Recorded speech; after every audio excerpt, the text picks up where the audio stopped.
We know U.S. troops have moved out of northern Syria. Turkish troops have moved in. What about the Kurdish YPG militants? Where are they right now? How are they holding up? As far as we know, they are in the areas in the vicinity of Turkish-Syrian border to the south.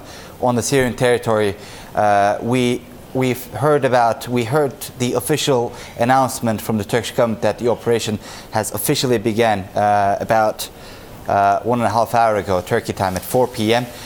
We can see that Turkish jets and howitzers are hitting some of the positions held by Kurdish militants near the Syrian town of Tel Abyad.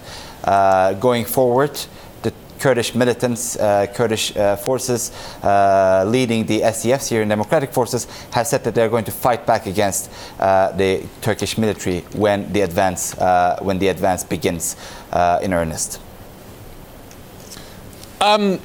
The United States has spent $8 trillion fighting and policing this particular part of the world. Thousands of US soldiers have died or have been badly wounded. Millions of people have died. In terms of what this is going to mean, in terms of where the US is going to be positioned, what do we know about policy going forward from here? US President Donald Trump has made clear that one of the driving motivations for him was to basically deliver his earlier promises and to get United States troops out of wars that he considers to be endless and basically pointless from an American point of view. So it's clear that maybe a year delay, Trump is trying to fulfill his promise to pull his troops out of Syria, at least parts of Syria. This is part of the same larger phenomena. Trump basically seems to have had enough with American engagement in parts of Syria, and when he spoke to Erdogan, who seems to have a good working relationship with the US president, they seem to have come to a conclusion whereby they said, okay, Turkish troops or Turkish military will now take the role that American military used to have in terms of the fight against ISIS, and the partnership with Syrian Kurdish militant groups, including the YPG, seems to have come to an end.